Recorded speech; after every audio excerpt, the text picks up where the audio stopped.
Hello and welcome. I'm Tony Guida, and Stan Fischler, the Maven, is with us again, and boy, are you in for a great time as he talks stories of a tremendous career and stories from this book, Tales of Brooklyn. We were talking about it last week. There are plenty of fun and poignant and humorous tales in here. But I was saying last week, and we'll pick it up from there, that the book opens with a really heartfelt tribute and homage, I suppose, if we want to get fancy, to Stan's wife, Shirley, known as Toots, who was a hockey pioneer, forgotten hockey pioneer until some things happened that Stan is going to talk about right now. Well, we were married in 1968, and Shirley knew about hockey. She went to University of Michigan. They had good hockey there. But when we met and fell in love, she didn't even know what business I was in, because it was, we never really talked about hockey until came the season, and then all of a sudden it's there, and she took to hockey. She absorbed it. She did writing. She became a better writer than me, and she had a natural instinct for the game. And now that she's into it and she's writing some books also, she became pretty well known. We were also running the New York bureau of the Toronto Stars, so she was known in Canada. So when the Rangers got into the playoffs in 1971, one of the top newspapers in Canada, in Kingston, it was called the Kingston Whig Standard, the sports editor said, I want you to cover the Ranger series with the Maple Leafs. To Shirley? Yeah. Who had applied previously for a membership in the Professional Hockey Writers Association, and they said no. Well, yeah, you're right. It was a men's only thing, and she had been writing now for a few years, so she was qualified. But they pointed out that women were not invited into the group, of which I was a member, and I wasn't very happy about it. But it came to a head when the playoffs began, because they would not grant her access to the press box. Now, in those days, guys like me who covered the team, we'd get a press ticket. Yeah. If there were, let's say it was a 60-game season, there were 30 home games, you got 30 tickets. Now, I'm telling you this, Tony, on the ticket it said in plain English, ladies not permitted in the press box. They're telling you. In writing. In writing on every single ticket. Now, Shirley's covering a game and they're not letting her in the press box. In fact, when she went up to the press box, right behind her was Jim Bouton, the ball player, who was then working for Channel 7. So he was a witness. So she couldn't sit with the people. She had to sit some way up and high, and she had to have the typewriter on her lap and the notes under her tuchus, and it was very tough, very tough. She came home after the game with me, and she says, this terrible stuff, what do I do about it? I said, I don't know what you do about it, but let me think. So I thought for about 10 seconds. I said, there's a Human Rights Commission here in New York City. Go to the Human Rights Commission, see what happens. Eleanor Holmes Norton was running the thing. Sure. She went there. They had, the garden was against her. She was fighting against. Well, I think Emile Francis was the GM right, of the Rangers then. Yeah. But he said, he was backing the garden. And you can't come in here. You're a woman. The worst thing was the writers, the male guys, were all against her. These were friends of mine. They didn't want her in the press box. One guy was the exception, a young guy from the Post named Neil Offen. He was the only guy who supported her. And they heard the case, and guess what? They ruled in her favor, and she was the pioneer. She was the first one. She broke the barrier. So I felt that this was just a wonderful thing, but there was fallout. And all these guys who were opposed to her, they were no longer friends, wouldn't talk, wouldn't acknowledge her. Yeah. One of them after a press conference with Emile Francis, and she was walking out, and when one guy says, yeah, that must be one of the players' wives. It was nasty stuff, and she fought her way through, and she wound up doing more books than these schlemiels who wouldn't let her in. Oh. But she persisted. She broke the barrier, as you say, here in New York, and worked with you over the years on how many books you and she put together? Well, she worked on the hockey encyclopedia with you, right? That was the best, and it was the start of the computer age. And you don't know me, but I never got past PS54, third grade. I knew 2 and 2 were 4, and that was it. She knew the computer, she did this, but she did the real nitty-gritty research. She had to go up to Montreal to the NHL offices, and you know, they were back in the Stone Age, and they had stats on pieces of cardboard. She was the essence of the success of the Encyclopedia, and it became the Bible. It was a Macmillan book, and it was like the sister to the baseball encyclopedia, and it was all Shirley's work, really. Well, it's great that you honor her and begin the book with. I was delighted to be the caboose on her train. Believe me. Yeah. Stan says he didn't know through it. He went to Brooklyn College, so we'll talk about that later.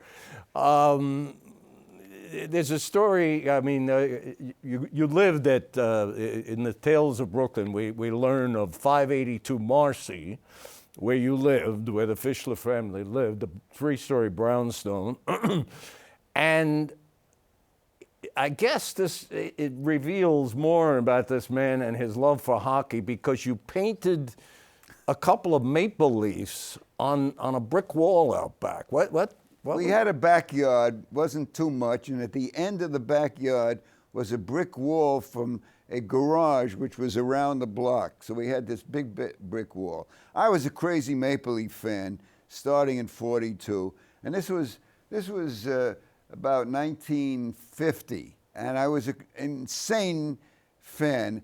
And I lived with my grandparents, my Aunt Helen, my mother, and my father, and they were all away. It was the middle of the summer, and the Leafs had won another Stanley Cup, and I said, I have to honor them in some way. And I went to the hardware store. I went to Muddle Bernstein's hardware store. I said, give me a can of white paint and a can of royal blue paint. That was their colors. And I came home and I painted the brick white, and then I painted a hockey stick this way, a hockey stick that way, and a gigantic blue maple leaf, and that was my Michelangelo for my life. And when, of course, my grandmother came home, she looked at that and she said 2 words, ach and weh, which was not a nice critique. But you couldn't erase it. You couldn't erase it. What is a free translation of ach and weh? Awful. Awful. Yeah, okay. awful. So you didn't awful. like it. That was awful to the radical 50. That's how bad that was. How does you're in Brooklyn? You're a huge hockey enthusiast, but how do you become a fan at a young age of the Maple Leafs? What about the Rangers?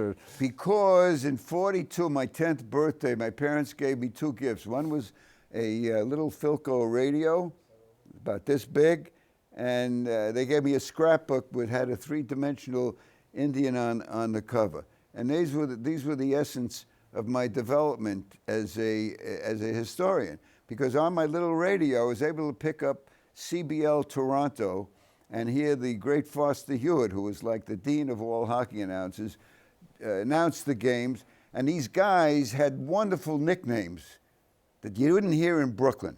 The goalie was Walter Broder. His nickname was Turk. They had a Dave Schreiner. His name was Sweeney. They had a defenseman named Walter McDonald, and his name was Bucko McDonald, and his partner was Edwin Campman, and his nickname was Bingo. So it had a Bucko and a Bingo and a Turk and a Sweeney, and the captain of the team had a name that I've never heard in Brooklyn or anywhere else before or since, Sylvanus Apps. Wow. This was crazy. And of course, They wound up winning the Stanley Cup. My name is Stanley. They won the Stanley, and that's how I became a Maple Leaf fan. I got to tell you, and I don't want to take too much time away from you telling stories, but I was thrown into covering a Rangers Stanley Cup first game, Stanley Cup game against the Montreal Canadiens. You would probably remember the year. And I was sent to Montreal to cover it. I had never done anything like this. I'm not very knowledgeable about hockey. And I get to the Cathedral of Hockey in Montreal, the Forum, the old Forum, which unfortunately isn't there anymore. And the press deck, or press area, was this catwalk over the ice. Right. You were way up, and you were looking down, and I never saw a ballet more beautiful and precise than that.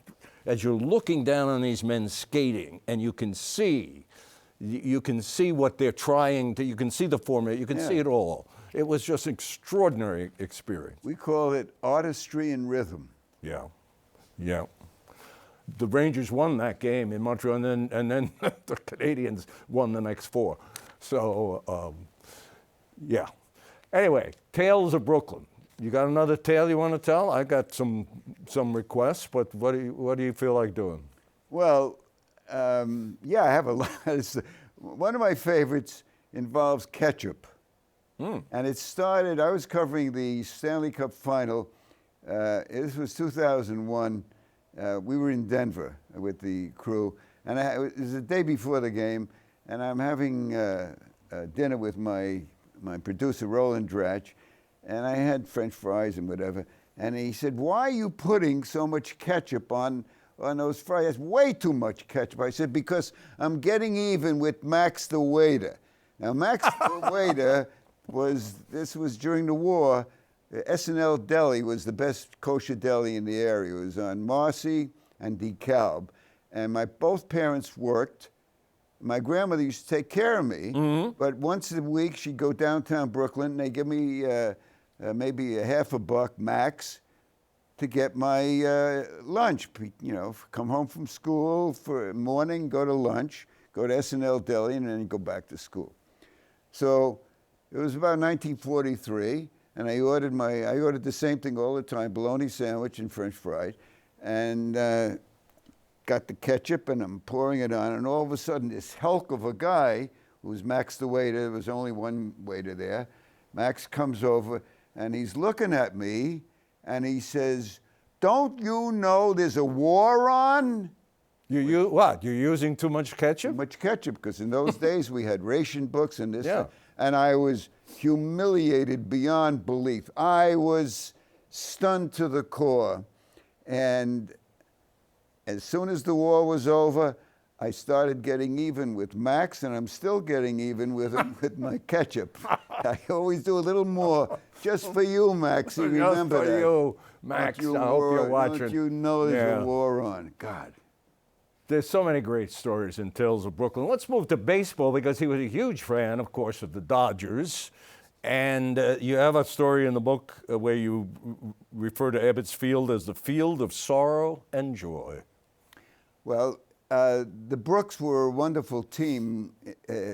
Going from 1939 into 40 and 1941, we won the National League pennant, and we had the misfortune of playing the Yankees, and we lost the first 2 games, and then we won the second game, and now this was going to be the game that we tie the series, and then we go on to win. And of course, the Dodgers were leading the game. There were 2 out in the top of the 9th, and Tommy Henrik was at bat for the Yankees.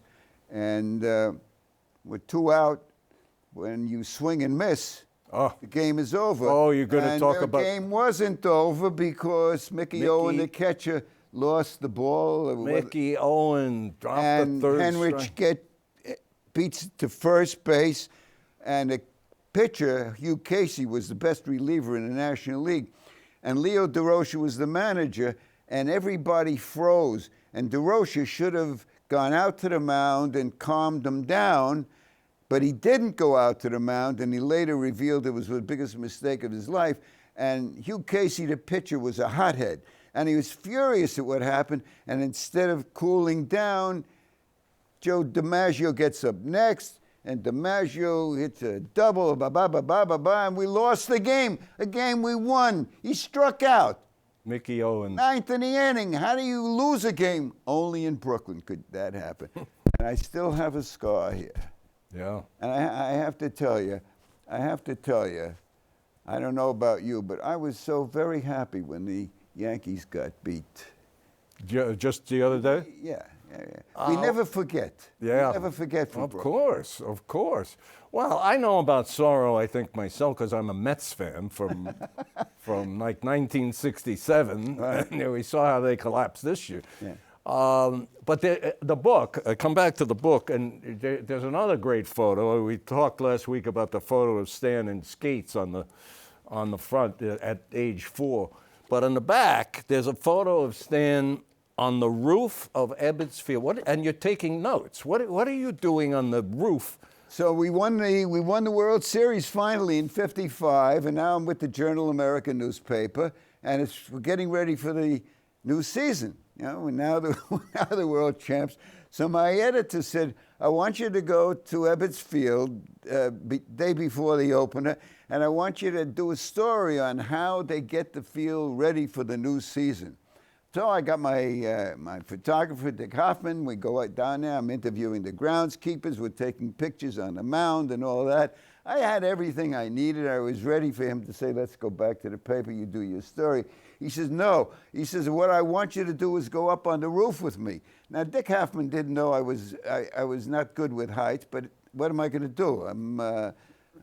Photographer wants you up on the roof? Wants me up on the roof. So we go up on the roof behind home plate, and I make a great discovery that hurt me or disturbed me even more. It scared the you-know-what out of me.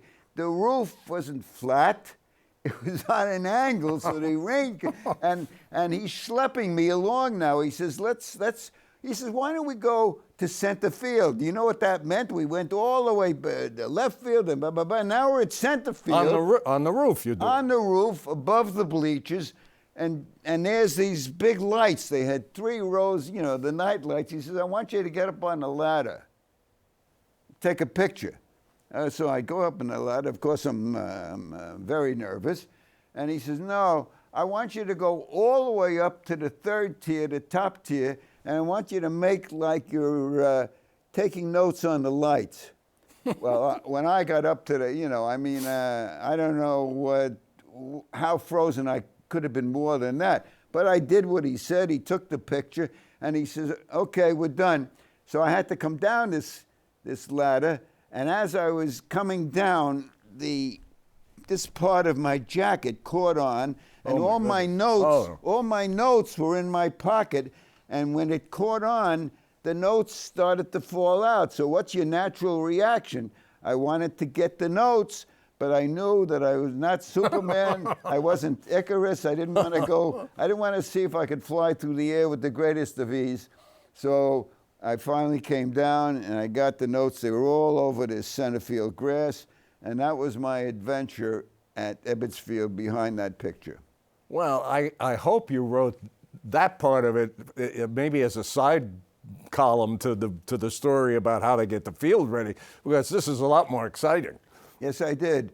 I did 2 stories in my life that were similar to that. I did a hockey one where I put on the goalie pads with only my glasses, no mask, and I had the best shooter on the Rangers, Raj Gilbert, take 15 shots at me, and he scored 14 in a row. And the last one, I was wearing the goalie equipment of Cesar Maniago, who was like a 6'3" guy, and his gloves were very big. So on the last shot he took, I knew it was going to the left. So I threw out my arm, and my glove fell off because it was loose, and my glove fell off, and into the air, the glove hit the puck. And that was... You made a save on Rod Gilbert. And my punchline in the story was, and after we were done, I refused to talk to the press. That's fabulous. there's another story that it's sort of about the Dodgers, but what caught my eye, the story in the book is called Crusading for the Joe Medwick Glove. But what really appealed to me about that story, beside the way you tell it, is that included therein is the information that you saw the legendary Negro Leaguers play, Satchel Paige and Josh Gibson, at a game of the Bushwicks, which was a semi-pro team, against the Homestead Grays, the legendary Homestead Grays from Pittsburgh. That must have been some. Did you have an appreciation for what you were seeing at that point? Yes, and I'll tell you why. First of all, when the Dodgers were on the road, my father, who's a great sports fan, he used to go to Dexter Park. Dexter Park was the home of the Bushwicks. It was right on the border of Brooklyn, Cypress Hills, Woodhaven, Queens, right in the middle. And the owner of the team was Max Rosner, who was the first guy to ever put lights on in any ballpark on Dexter Park. And it was a wonderful, wonderful place to go. And the Bushwicks was an all-white team. And they were good, and they often had former big leaguers, playing for them. One of their best pitchers was Butts Nicola, who used to be with the Yankees. So anyhow, they play. I saw Jackie Robinson with Kansas City. I saw Roy Campanella with the Baltimore League Giants. And the Homestead Grays was special because they had the great pitcher Satchel Paige, and they had the great catcher Josh Gibson. And Josh Gibson, and what a page, it was like Ella Fitzgerald singing with, the great Louis Armstrong. So in this particular doubleheader, Satch Paige pitched the first game, and then he pitched the second game. And he went, 9 innings, won 9 innings again, because he was fabulous. Josh Gibson, Dexter Park was interesting because on the right field side, there were homes in back, and they had the best billboard at any baseball park, and the billboard said, "Don't kill the umpire, maybe it's your eyes. See Goldberg the optician." That's great. So I love that. Don't kill the umpire, it's your eyes. So then center field it was an embankment, and with large clamshells at Dexter Park, and beyond the embankment, which was like 450, 500 feet, was a beer garden. Josh Gibson gets up and he hits that ball way. It was an inside the park home run, but it was a legit home run. The point is, Josh Gibson gets to second base and he sits down on the bag. And the message he was giving us all was, I don't have anything more to prove. I think I'll take a rest. Wow. I wish I had seen Satchel Paige. I recently had on this program, I had Ira Berko, the great columnist, former columnist of the sports columnist in the New York Times, Pulitzer Prize winner, telling stories about Satchel and seeing him in the later years in his rocking chair and the philosophizing. Yeah. He had his rules of life. And don't look back, something may be gaining on you. That's right. That was a classic. Yeah. Yeah. You mentioned characters, but the characters that I liked on the Dodgers was a Ducky Medwick, because Ducky Medwick made the greatest catch I'd ever seen in my life up until that time. My dad and I were sitting in the left field grandstands, and this guy, it was a night game, and this guy got up and he belted one that looked like a sure, line single. And Ducky went after. I'd never seen this in my life up until then. And he slid, and he grabbed the ball as he was sliding. And I thought that was the greatest thing that I'd ever seen. Yeah. I'm thinking of the Ron Swoboda catch of the Mets in 1969, and he wasn't a good right fielder, and why he was in right field I forget, I guess, but made that diving catch that was impossible. You look at the tape today, and you say he's not going to catch that ball. That's right. He's not going to catch that. That's how I he felt always about, catches it. That's how I felt about Ducky. That's why I wanted a Ducky Medwick glove. That was the whole thing. He was my boy. Yeah. Stan has written so many books, this being the latest, Tales of Brooklyn. But he has written a history of the New York City subway system and about half a dozen books about subways and trolleys. And we don't have time now, so I am making a formal request that Stan fly all the way in from Israel again soon, or maybe not so soon. And but someday, not too far in the future, and we talk mass transit and the subway system, and we also talk about a particular peeve I have, and I'm allowed to say this because I'm a New Yorker.